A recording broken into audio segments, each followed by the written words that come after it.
Bismillahirrahmanirrahim. Assalamualaikum warahmatullahi wabarakatuh.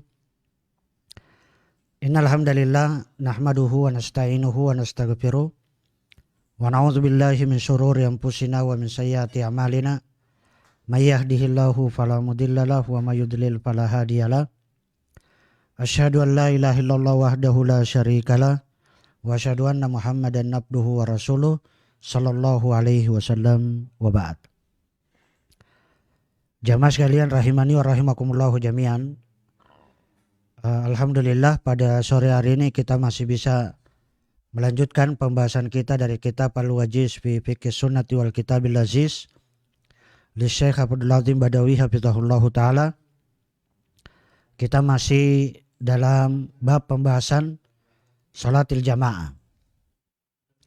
Pertemuan yang kemarin sudah kita menyebutkan yaitu hukum sampai kemudian keutamaan dari sholat berjamaah. Adapun pada sore hari ini insya Allah kita akan masuk berkaitan dengan adab-adab sholat berjamaah. Adab-adab yang perlu diperhatikan. Pertanyaan, boleh nggak seorang wanita melakukan sholat berjamaah di masjid? Jawabannya adalah sebagaimana disebutkan dalam kitab Hal Tasyhadun Nisa al-Jamaah. Bolehkah wanita itu menghadiri sholat berjamaah? Yajuzu lin nisa al-khurut ilal masajid. Wanita itu boleh keluar pergi ke masjid. Wa syuhudul jamaati, dan boleh wanita juga menghadiri sholat berjamaah. Bisyartin, tapi punya syarat. Dengan syarat ayyatajannabna ma yusiru asyahwa. Wanita mereka harus menghindari, menjauhi apa saja yang bisa membangkitkan syahwat. Artinya wanita boleh pergi ke masjid dengan syarat wanita ini adalah tidak memberikan tidak membangkitkan syahwat ketika dia pergi ke masjid dengan membuka aurat misalnya. Ini adalah syaratnya. Dan yang kedua, wa yad'u ilal fitnah minaz zinati wat tib. Dan syarat yang kedua yaitu adalah apa? Tidak mengajak kepada fitnah. Tidak mengajak kepada fitnah yang berupa apa? Perhiasan, artinya menampakkan perhiasan yang ada padanya. Apakah itu perhiasan dalam arti tubuhnya? Perhiasan yang ada di tubuhnya ataupun perhiasan-perhiasan yang istilahnya seperti emas, perak dan sebagainya. Artinya diperlihatkan. Dan juga tidak boleh wanita itu adalah memakai at-tib. Dia harus menjauhi yang namanya memakai wangi-wangian. Karena wangi-wangian bagi para wanita itu tujuannya adalah untuk supaya laki-laki itu mendatanginya. Makanya Nabi SAW menyebutkan wanita yang memakai parfum di depan orang banyak, di depan laki-laki, maka dianggap wanita itu adalah pelacur, pezina. Kenapa? Karena tujuannya wanita itu, pezina itu adalah mengundang laki-laki supaya mendatanginya, mendekatinya. Makanya dengan bau parfum bagi wanita ketika bersama dengan laki-laki itu tidak ada bedanya dengan wanita-wanita pezina. Maka ini harus dijauhi, harus ditinggalkan. Kemudian yang ketiga, tentunya syaratnya bagi wanita itu kalau dia punya suami adalah harus minta izin dari suaminya. Dia harus minta izin kepada suaminya bahwa dia akan pergi ke masjid. Ini adalah syarat wanita boleh mendatangi masjid. Dalil yang menunjukkan bahwa wanita boleh mendatangi masjid adalah hadits. Yang pertama adalah hadits Abdullah bin Umar. Nabi sallallahu alaihi wasallam qala, dari Nabi sallallahu alaihi wasallam bersabda, la tamna'u nisa'akum al-masajida. Janganlah kalian melarang wanita-wanita kalian atau istri-istri kalian itu mendatangi masjid-masjid. Ini adalah larangan, artinya janganlah kalian para suami atau para orang tua melarang wanita-wanita kalian, apakah itu istri-istri kalian atau anak-anak gadis kalian, itu mendatangi masjid-masjid. Walaupun mereka adalah ikut sholat berjamaah. Tapi apa kata Nabi SAW? Wa buyutuhunna khairul lahunna. Akan tetapi rumah-rumah mereka itu adalah lebih bagus, lebih baik bagi mereka. Artinya kita katakan wanita boleh dia pergi ke masjid, tetapi sholat berjamaah itu hukumnya adalah boleh bagi wanita. Tetapi yang lebih utama bagi wanita itu adalah sholat di rumahnya. Kenapa? Karena sholat di rumahnya tentunya adalah jauh dari fitnah dan juga jauh dari membangkitkan syahwat. Demikian juga tidak perlu dia minta izin. Jadi ini kita katakan adalah wanita, makanya wanita lebih bagus, lebih baik sholatnya di rumahnya. Bahkan Nabi SAW menyebutkan bahwa bahkan sholat di rumahnya bagi wanita itu masih jauh lebih besar pahalanya ketimbang dia sholat di Masjid Nabawi. Padahal kita katakan sholat di Masjid Nabawi, sholat di Masjidil Haram ini kan memiliki pahala yang sangat besar. Tetapi bagi wanita sholat di rumahnya itu adalah tetap jauh lebih besar. Dalil yang kedua yang menunjukkan bahwa wanita boleh mendatangi sholat berjamaah di masjid adalah hadits Nabi Hurairah radhiyallahu taala anhu qala Rasulullah sallallahu alaihi wasallam ayyuma imra'atin, siapapun seorang wanita asabat bukhuran, dia memakai bukhur, memakai wangi-wangian. Siapapun wanita yang dia memakai wangi-wangian, fala tashhadanna ma'ana al-isya al-akhirah, maka janganlah dia ikut sholat isya berjamaah bersama kami, kata Nabi Shallallahu Alaihi Wasallam. Ini dalil yang menunjukkan bahwa syarat seorang wanita boleh mendatangi sholat berjamaah itu dengan syarat tidak boleh memakai wangi-wangian. Apalagi wangi-wangian, kita katakan wangi-wangian ini itu adalah sampai menyengat, tercium oleh kaum laki-laki. Dan ini dalil yang menunjukkan apa? Artinya kalau dia tidak memakai wangi-wangian, tidak memakai parfum atau semprot atau yang oles, maka silahkan dia pergi mendatangi masjid. Artinya itu mafhum mukhalafah dari hadis ini. Kalau dia tidak memakai wangi-wangian, ya silahkan datang. Tapi kalau dia memakai wangi-wangian, maka jangan ikut sholat. Adapun yang dimasukkan di sini sholat isya, itu bukan berarti hanya sholat isya yang dilarang.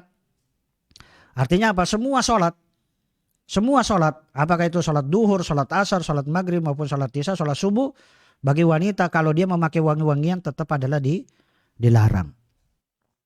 Kemudian dalil yang ketiga yang masih menunjukkan bolehnya bagi wanita sholat berjamaah di masjid adalah masih dalam hadits Nabi Hurairah radhiyallahu taala anhu, anna Nabiya sallallahu alaihi wasallam qala, bahwasanya Nabi sallallahu alaihi wasallam bersabda, la tamna'u ima'allahi masajidallah, janganlah kalian melarang wanita-wanita kalian itu mendatangi masjid-masjid Allah.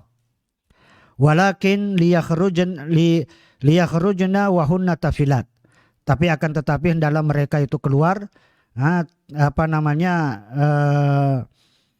dalam keadaan tidak mutatayyibat. Tafilat artinya hendaknya mereka keluar pergi ke masjid itu tidak dalam kondisi memakai wangi-wangian. Artinya ghairu mutatayyibat.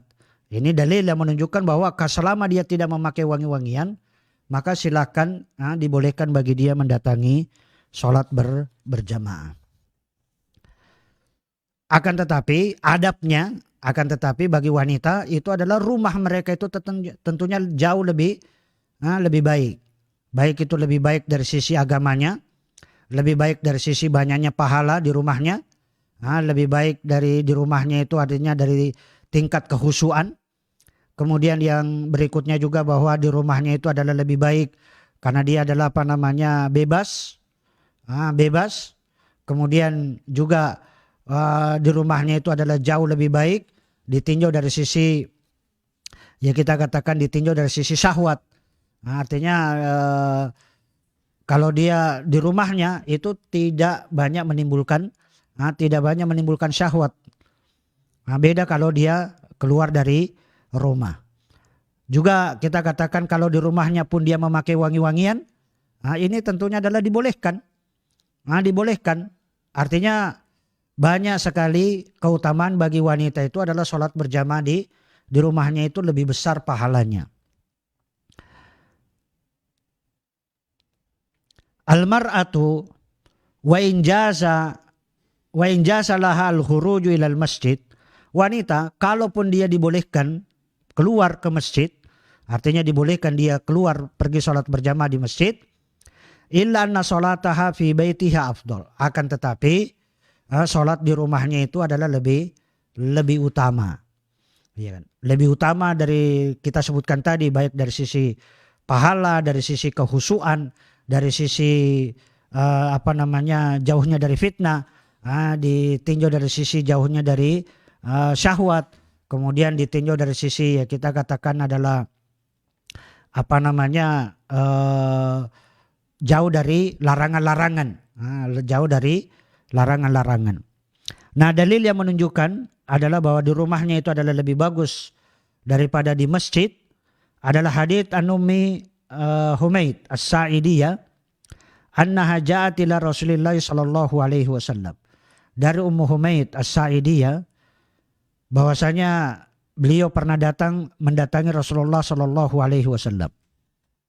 Dia datang kepada Rasulullah SAW, faqalat, kemudian dia berkata, "Ya Rasulullah, wahai Rasulullah, inni uhibbus sholata ma'ak." Ya Rasulullah, saya ini suka sholat berjamaah bersama engkau ya Rasulullah. Artinya ini para wanita pun juga menginginkan agar mereka ikut sholat berjamaah bersama Rasulullah Shallallahu Alaihi Wasallam. Kemudian faqala Shallallahu Alaihi Wasallam, Nabi SAW bersabda, "Qad alimtu annaki tuhibbina sholata ma'i." Saya tahu kamu itu suka sholat berjamaah bersama saya. Wa salatuki fi baitiki khairul laki min salatiki fi hujratik. Kemudian Nabi SAW mengatakan sholatmu di rumahmu itu lebih baik daripada sholatmu itu di hujratika. Artinya di kamarmu. Wa salatuki fi hujratiki, dan sholat di kamarmu itu adalah lebih bagus daripada sholat di fidariki. Artinya kalau kita katakan sholatmu di tempat tidur, sholatmu di tempat tidur itu jauh lebih bagus daripada sholat yang ada di kamarmu secara keseluruhan. Dan sholat di kamar itu jauh lebih bagus daripada sholat di rumah. Karena rumah itu kan ada beberapa ruangan. Ada ruang tamu, ada ruang makan, ada ruang tidur, ada ruang perpustakaan, mungkin ada ruang-ruang yang lain. Maka tentunya adalah sholat di tempat di mana dia sholat, dia khusus di situ, itu adalah lebih bagus daripada sholat di kamar, daripada di kamarnya. Dan sholat di kamarnya itu adalah lebih bagus daripada sholat yang ada di rumahnya. Wa sholatuku fi dariki khairul laki min sholatiki fi masjid qaryatik. Dan sholat di rumahmu, artinya di rumah itu bisa di tempat tidur, di kamar tidur, bisa di ruang tamu, bisa di dapur, bisa di ruang makan. Itu adalah sholat di rumahmu itu adalah jauh lebih bagus daripada sholatmu di fi masjid qaumiki, daripada sholat di masjid kaummu, di masjid yang dekat dengan rumahmu. Wa sholatuki fi masjid qaumiki, dan sholat di masjid kaummu, artinya di masjid yang dekat dengan rumahmu, khairul laki min sholatiki fi masjidi, itu lebih bagus daripada sholat di masjidku ini, kata Nabi SAW, maksudnya adalah Masjid An-Nabawi. Tapi ini dalil yang menunjukkan bahwa sholat yang khusus di tempat khusus bagi wanita, di rumahnya, di kamarnya, bahkan di kamarnya itu ada tempat khusus dia melaksanakan sholat, itu adalah jauh lebih besar pahalanya ketimbang di kamar itu sendiri. Karena kita katakan kamar tidur, bisa jadi di kamar tidur itu dia membuat tempat khusus untuk dia menegakkan sholat, mendirikan sholat itu adalah jauh lebih bagus dari semua tempat yang ada, di kamarnya, di rumahnya, maupun di masjid, bahkan di Masjid An-Nabawi. Kemudian adab yang selanjutnya adalah apa? Ketika mendatangi masjid ini bagi laki-laki atau bagi siapapun, termasuk juga wanita, pergi ke masjid hendaknya dia berjalan dengan tenang, as-sakinah wal waqar, berjalan dengan tenang dan santai. Tenang itu artinya dia tidak berlari, tidak tenang, artinya berjalannya tenang. Waqar itu santai adalah lambat. Jalannya itu adalah lambat. Dalil yang menunjukkan bahwa hendaknya berjalan itu adalah dengan adabnya dengan as-sakinah wal waqar adalah hadits Nabi Qatadah radhiyallahu taala anhu qala bainama nahnu nusalli ma'an Nabi sallallahu alaihi wasallam, ketika kami sedang sholat bersama Nabi sallallahu alaihi wasallam, id sami'a jalbata rijalin, kemudian tiba-tiba terdengar suara langkah kaki. Suara langkah kaki yang istilahnya tergesa-gesa, terburu-buru. Suara langkah kaki yang lari. Falamma sholla, begitu sudah selesai sholat, qal, kemudian Nabi SAW berkata, ma sya'nukum, ada apa dengan kalian? Artinya kenapa kalian sholatnya itu sambil seperti orang yang berlari, suara kakinya itu terdengar, suara langkahnya itu terdengar. Seperti orang yang terburu-buru, tergesa-gesa. Qalu, para sahabat menjawab, istaljalna ila sholati, kami bersegera, kami terburu-buru pergi sholat. Artinya kami lari, terburu-buru, tergesa-gesa untuk supaya mendatangi sholat. Qal, kemudian Nabi SAW menjawab, fala taf'alu, lain kali kamu jangan lakukan ya. Lain kali jangan kamu lakukan. Idza ataitumus sholata, jika kalian mendatangi sholat berjamaah di masjid, fa'alaikum bisakinah, maka hendaknya bagi kalian itu adalah berjalan dengan as-sakinah, berjalan dengan tenang. Fama adraktum, jika kalian masih mendapati sholat, fasallu, ya sudah kalian sholat bersama dengan imam. Wa ma fatakum, jika kalian luput darinya, artinya luput dari kalian 1 rakaat atau 2 rakaat atau 3 rakaat atau bahkan 4 rakaat, fa'atimmu, maka silahkan kalian sempurnakan.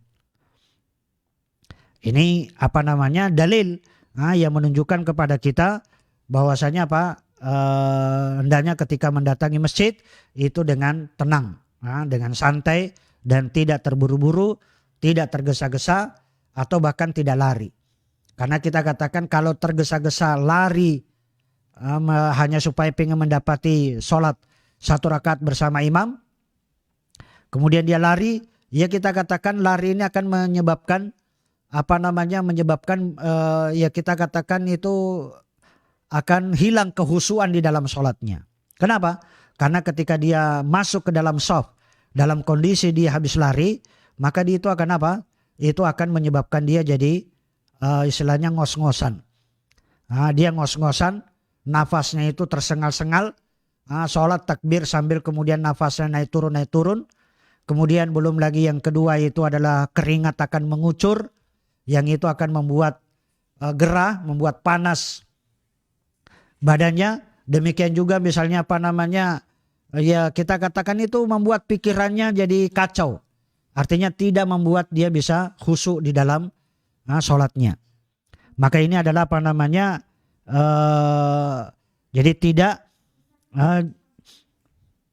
Nah kemudian juga adalah kalau kalian masih, ya artinya kalaupun luput darinya kalian sholat dari beberapa rakaat, ya sudah silakan Anda sempurnakan.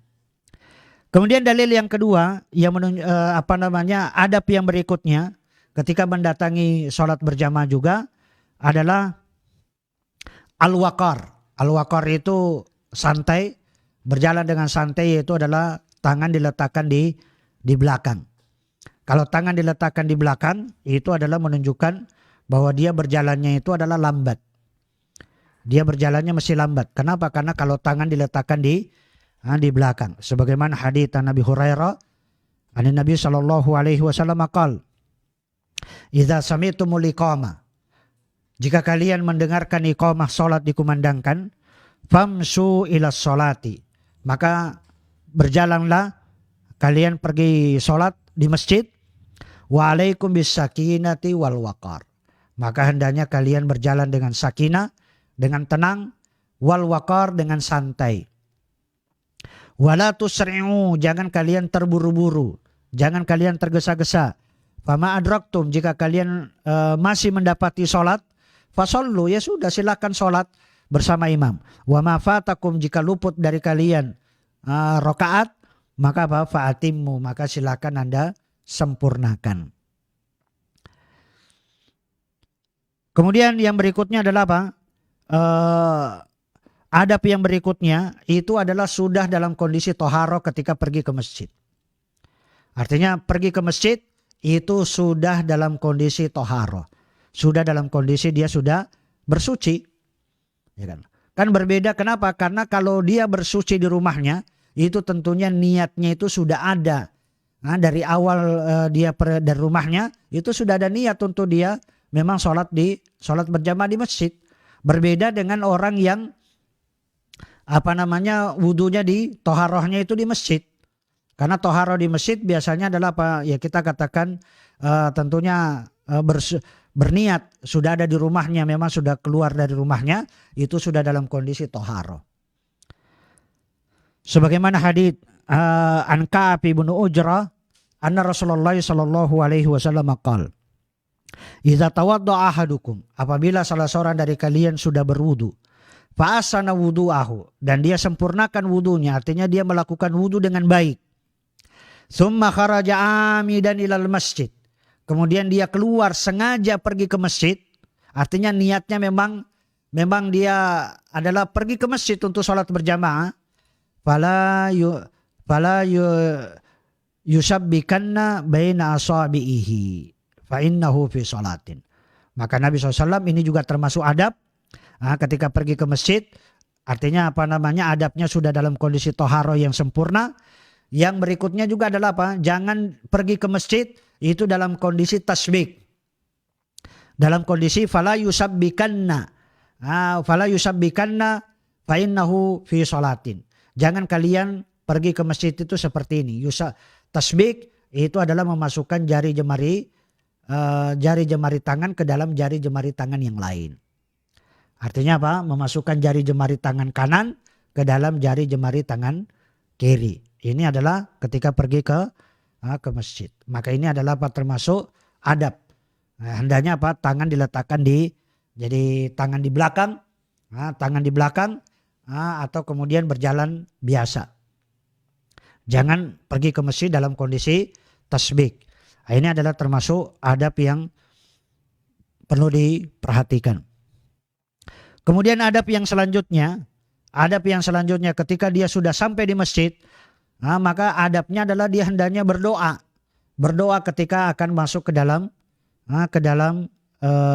artinya ini termasuk adab. Artinya ketika dia keluar dari rumahnya itu hendaknya dia berdoa. Doa ketika keluar dari rumah. Apa doanya ketika keluar dari rumah? Adalah bismillahi tawakkaltu 'alallahi la haula wala quwata illa billah.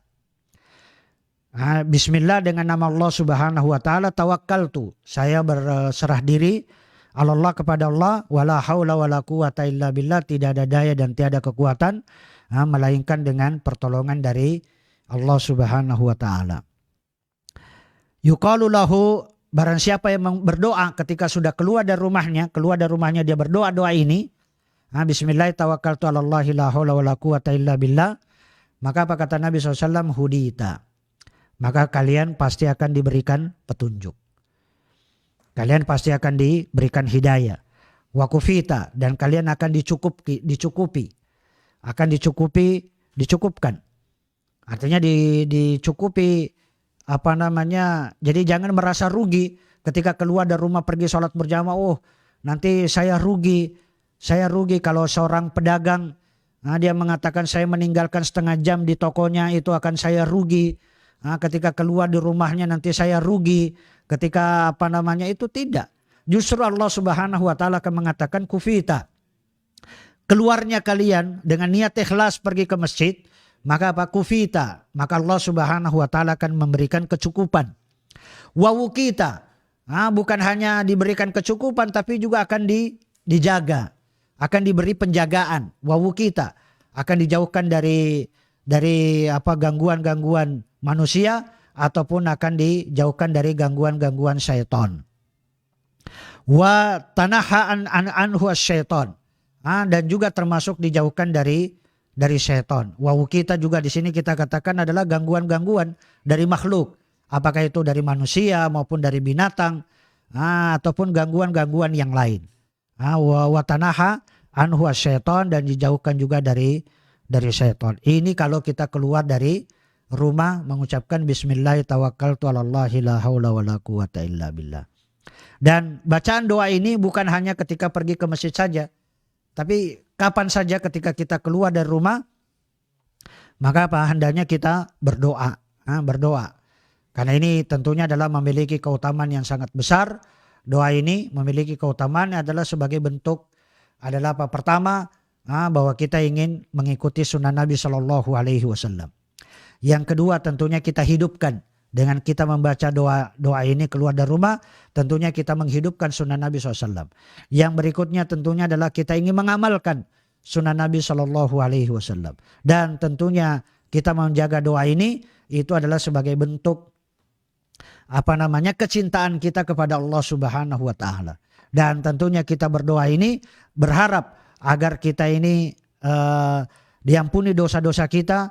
Kita berdoa ini agar supaya kita diberikan kecukupan, diberikan petunjuk, diberikan penjagaan. Ini adalah manfaat-manfaat dari doa-doa yang diajarkan oleh Nabi Shallallahu Alaihi Wasallam. Demikian juga doa yang lain yang diajarkan oleh Nabi Shallallahu Alaihi Wasallam ketika kita keluar dari rumah. Sebagaimana yang diajarkan oleh Nabi SAW kepada Abdullah bin Abbas. Ibn Abbas annahu raqada inda Rasulillah Shallallahu Alaihi Wasallam. Dari Abdullah bin Abbas bahwasanya beliau ketika tidur, dia pernah tidur di sisi Rasulullah SAW. Kemudian Abdullah bin Abbas akhirnya fawasafa salatahu bil lail. Akhirnya dia pun menyebutkan sifat, artinya tata cara sholatnya Nabi SAW di malam hari.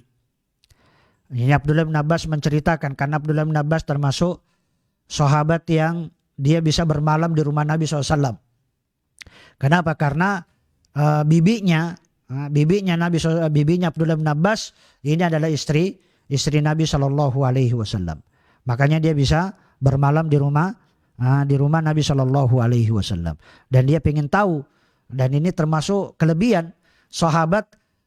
Sahabat itu kan pengen sekali dia bermalam di rumah Nabi SAW, tapi mereka tidak punya kesempatan. Mereka tidak bisa, tidak ada akses masuk ke sana.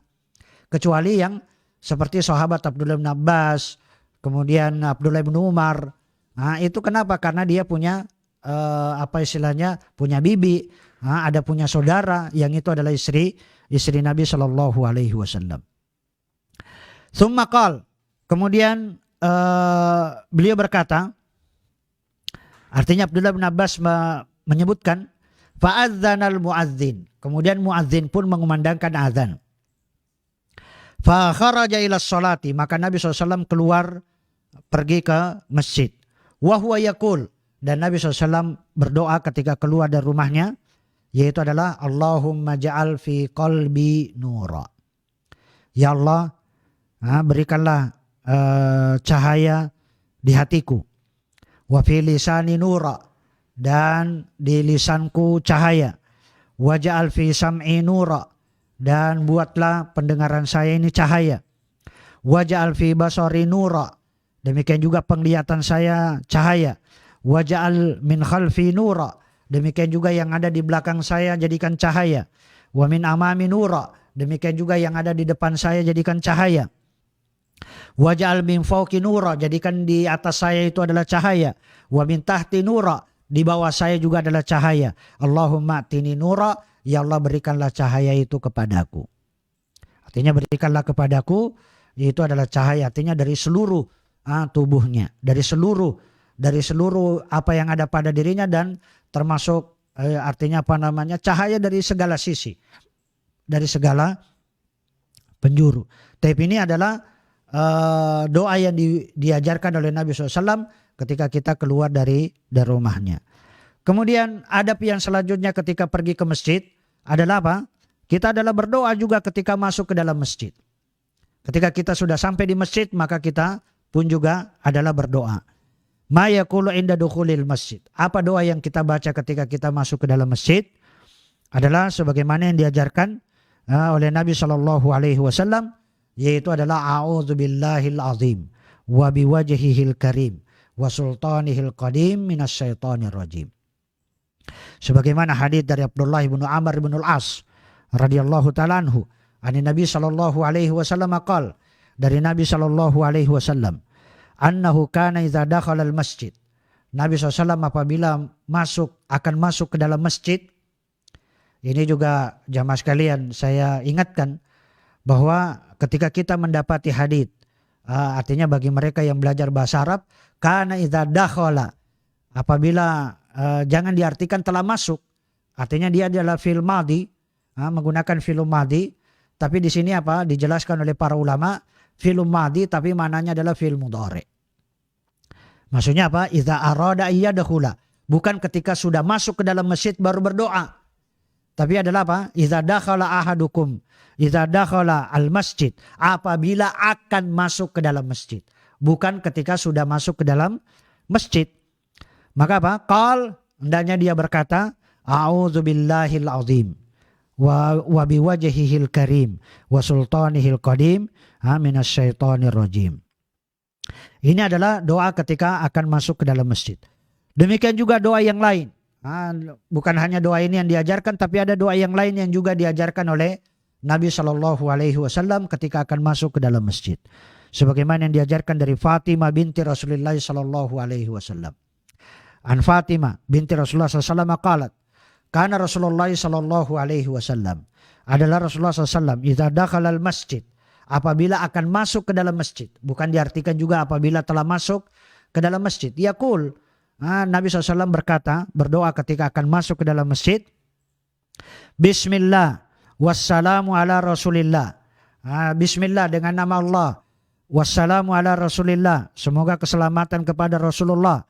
Allahumma ghafirli dzunubi, ya Allah ampunilah segala dosa-dosaku. Waftahli abwaaba rahmatik, dan bukakanlah bagiku pintu-pintu rahmatmu. Ini adalah ketika masuk ke dalam masjid, yaitu adalah apa tadi? Bismillahi wassalatu wassalamu ala Rasulillah. Allahumma ghafirli dzunubi waftahli abwaaba rahmatik. Dan ketika keluar dari masjid, ini termasuk adab, ketika kita keluar dari masjid kita mengucapkan, sebenarnya sama dengan doa ketika akan masuk masjid, cuma di akhir itu adalah kalau yang masuk Allahumma ftahli abwaaba rahmatik, adapun ketika keluar yaitu adalah apa? Allahumma ftahli, yaitu adalah apa? Allahumma ftahli abwaaba fadlik, yaitu adalah bismillahi wassalamu ala Rasulillah. Allahumma ghafirli dzunubi waftahli abwaaba fadlik. Ini kalau keluar dari masjid.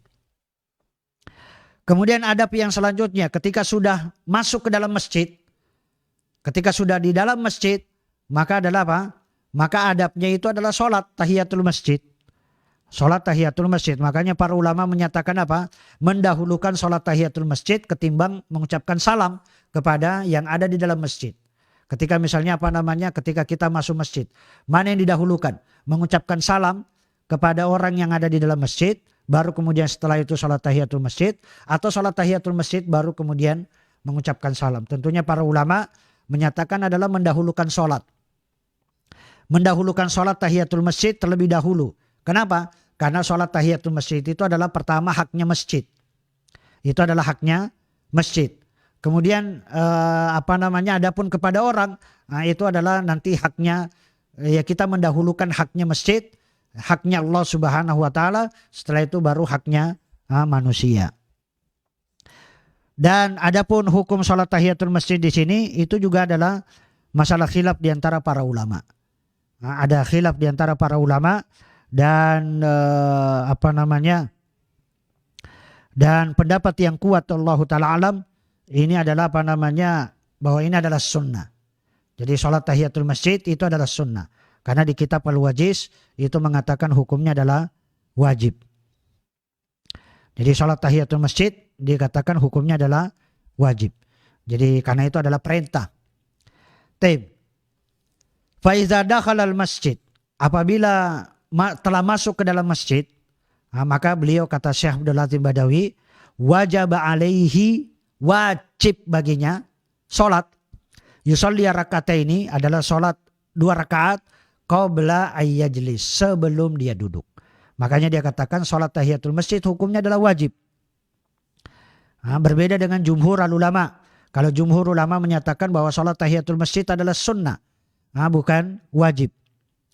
Dalil yang menunjukkan bahwa sholat tahiyatul masjid ini adalah wajib, kata Syekh Abdul Latif Badawi, adalah hadits Nabi Qatadah radhiyallahu ta'ala anhu qala Nabi sallallahu alaihi wasallam, Nabi SAW bersabda, "Idza dakhala ahadukum al masjid."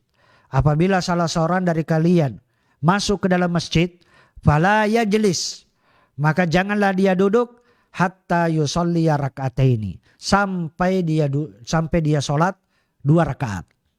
Maka ini adalah apa? Ini adalah menunjukkan perintah. Jadi al-amru yaqtadiyal wujub, bahwa perintah di sini adalah mengandung kewajiban. Artinya apa? Hendaklah dia sholat 2 rakaat sebelum dia duduk. Wa inna ma qultu bil wujub li zahiril amri. Jadi beliau mengatakan, saya mengatakan bahwa ini adalah wajib. Itu kenapa? Karena itu adalah perintah. Alladzi laisa hunaka minal qara'in, karena tidak ada korina-korina yang lain, artinya tidak ada bukti-bukti yang lain, atau tidak ada tanda-tanda yang lain, ma yasrifuhu an zahirihi, yang memalingkan dari zahirnya yang itu adalah wajib. Illa hadits Thalha, kecuali hanya satu hadits, kata beliau. Kecuali hanya ada hadis yang menyatakan bahwa itu adalah sunnah, yaitu adalah hadis dari Thalha ibn Ubaidillah. Anna Arabiyan, bahwasanya ada seorang Badui, ja'ila Rasulullah sallallahu alaihi wasallam, datang kepada Rasulullah SAW, sa'irar ra'si, dalam kondisi kepalanya acak-acakan, artinya rambutnya. Ini seorang Badui, namanya Badui. Seorang Badui adalah dia tidak punya etika dan artinya tidak punya sopan santun, ya kan. Kemudian juga orang Badui ini dalam kondisi rambutnya itu acak-acakan, tidak rapi, tidak ini. Demikian juga pakaiannya lusuh. Kemudian apa? Faqal, kemudian Badui tadi berkata, ya Rasulullah, akhbirni, beritahukan kepada saya, madza faradallahu alayya minas shalah, apa saja yang wajib bagi saya dari sholat. Qal, kemudian Nabi SAW menjawab, jadi pertanyaannya apa saja yang wajib bagi saya dari sholat. Kemudian Nabi SAW mengatakan as-shalawatil khamsa, yang wajib bagimu adalah sholat 5 waktu. Illa an tatawwa syai'an, selain dari 5 waktu itu adalah tatawuan. Nah, selain dari 5 waktu maka sholat itu adalah tatawwu, itu adalah sunnah. Tapi ini dijadikan dalil oleh jumhur bahwa sholat tahiyatul masjid hukumnya adalah sunnah, bukan wajib. Kemudian wa fi ja'li hadzal hadits dalilan ala adami wujubi ma zukir. Kata beliau, kata Syekh Abdul Latif Badawi, dalil yang dipakai, dalil ini artinya dari Thalha ibn Ubaidillah, ini adalah dalil yang dipakai bahwa tidak wajibnya sholat tahiyatul masjid sebagaimana yang disebutkan. Maka nazar indi, kata beliau, ini masih perlu dibicarakan. Artinya menurut saya, kata Syekh Abdul Latif, bahwa ini adalah perlu ditinjau ulang. Perlu ditinjau ulang lagi kalau itu dikatakan sunnah.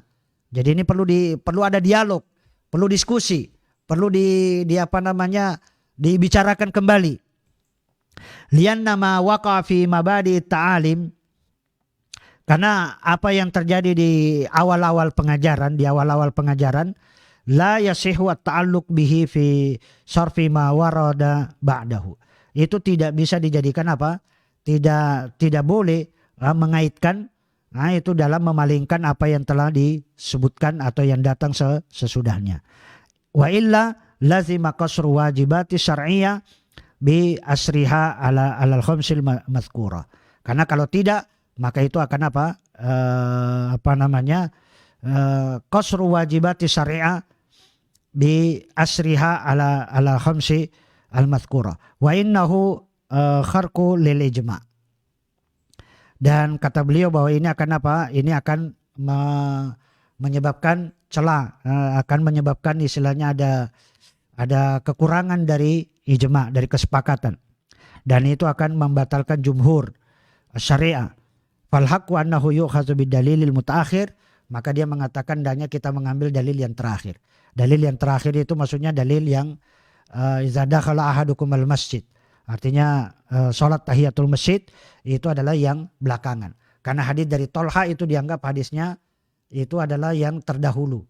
Yang terdahulu, karena kalau ada hadis yang terdahulu, ada hadis yang belakangan, maka yang belakangan itu lebih didahulukan daripada yang terdahulu. Karena itu dianggap telah dihapus. Yang terdahulu itu sudah dihapus. Tapi ini dijadikan dalil bahwa sholat tahiyatul masjid hukumnya adalah wajib. Walaupun kita katakan jumhur ulama tetap mengatakan bahwa ini adalah sunnah bukan wajib. Dan adab yang berikutnya kata beliau, setelah dia menyatakan wajibnya sholat tahiyatul masjid, setelah dia mengatakan wa yu'akkidu al-wujub, anna nabiyya sallallahu alaihi wasallam amara biha wa in kana al-imamu yakhthub. Ini juga dalil yang menguatkan. Beliau mengatakan dia pengen penguat yang lain bahwa sholat tahiyatul masjid itu hukumnya adalah wajib. Kata beliau adalah apa?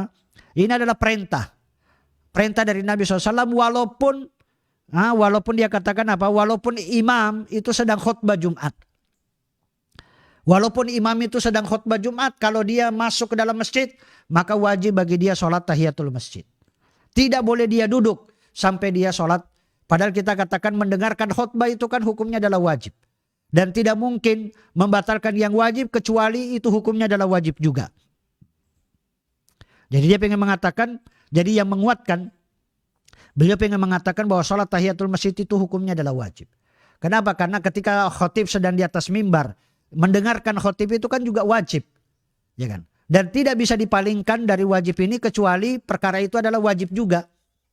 Maka apa? Sholat tahiyatul masjid hukumnya adalah wajib. Karena yang sunnah itu tidak bisa mengalahkan yang wajib. Kalau sholat sunnah, kalau tahiyatul masjid itu adalah sunnah, ya sudah dia langsung duduk aja. Ya kan? Berarti dia meninggalkan yang wajib. Meninggalkan yang wajib yaitu adalah dia mengerjakan yang wajib. Dia meninggalkan kewajiban yang lain.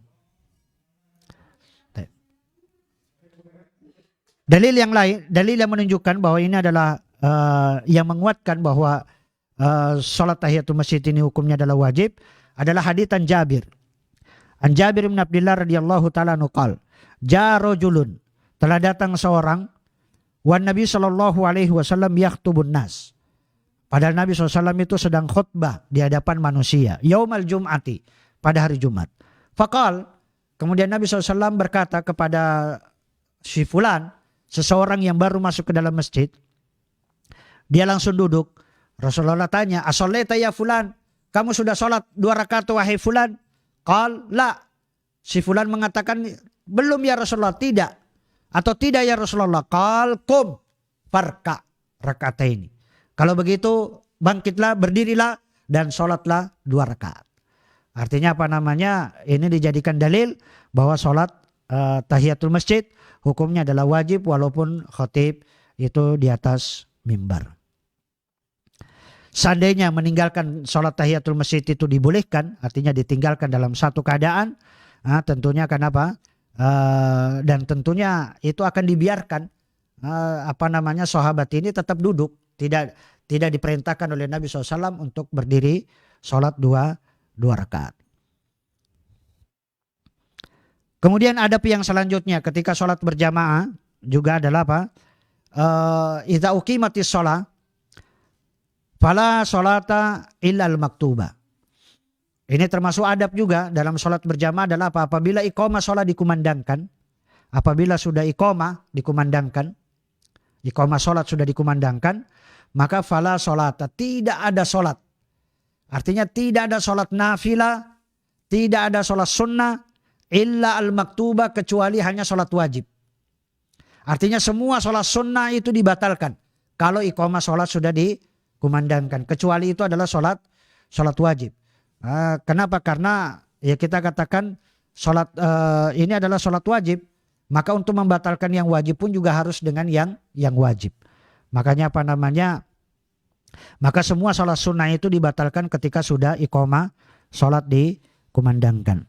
Dalil yang menunjukkan adalah hadits Nabi Hurairah radhiyallahu taala anhu, an Nabi sallallahu alaihi wasallam qala, dari Nabi sallallahu alaihi wasallam bersabda, "Idza uqimatis shalah," apabila iqamah sholat sudah dikumandangkan, fala sholata illa al-maktubah, maka tidak ada sholat kecuali itu adalah sholat wajib. Artinya semua sholat sunnah itu adalah dihentikan. Walaupun hanya baru 1 rakaat, walaupun itu sudah rakaat yang kedua. Walaupun itu sudah rakaat yang kedua. Walaupun nanti para ulama yang lain mengatakan bahwa itu nanti dilihat. Kalau memang dia sudah rakaat yang terakhir, sudah rakaat yang kedua, ya sudah dia teruskan sampai dia salam. Artinya diperingan, dipercepat supaya dia bisa mendapati takbiratul ihram bersama imam. Jangan sampai jangan sampai dia memperlambat. Kalau misalnya dengan iqamah sholat dia masih bisa mendapati takbiratul ihram pada rakaat yang kedua, maka sudah dia teruskan. Tapi kalau dia khawatir takbiratul ihramnya itu akan luput bersama imam, maka dia langsung dia batalkan walaupun dia berada pada rakaat yang kedua. Dalil yang lain yang menunjukkan adalah apa? Hadits an Malik bin Buhaina, anna Rasulullah sallallahu alaihi wasallam, bahwasanya Nabi sallallahu alaihi wasallam ra'a rajulan, telah melihat seorang, wa qad uqimatis shalah, padahal iqamah salat sudah dikumandangkan, yusolli rakaatain, dia tetap salat 2 rakaat. Jadi iqamah sholat dikumandangkan, dia tetap sholat dua rakaat. Falamman sarafa Rasulullah SAW lasa bihin nas, wa qala lahu Rasulullah SAW asubha arba'an. Ketika Rasulullah SAW mulai berpaling darinya, kemudian dia orang-orang pun juga mulai mencelanya. Wa qala lahu Rasulullah SAW, kemudian Rasulullah SAW mengatakan kepada orang tadi, asubha arban, apakah sholat subuh itu 4 rakaat? Asubha arban, apakah sholat subuh itu 4 rakaat? Artinya itu kan seolah-olah dia sholat 4 rakaat. Maka begitu sudah iqamah sholat dikumandangkan kok masih tetap mengerjakan sholat, maka itu dianggap dia telah sholat subuh. Kenapa? Karena dianggap bahwa kan hadisnya mengatakan tidak ada sholat apabila sholat iqamah sudah dikumandangkan, maka tidak ada sholat kecuali itu sholat wajib. Maka seolah-olah 2 rakaat yang dia lakukan itu adalah seperti sholat wajib.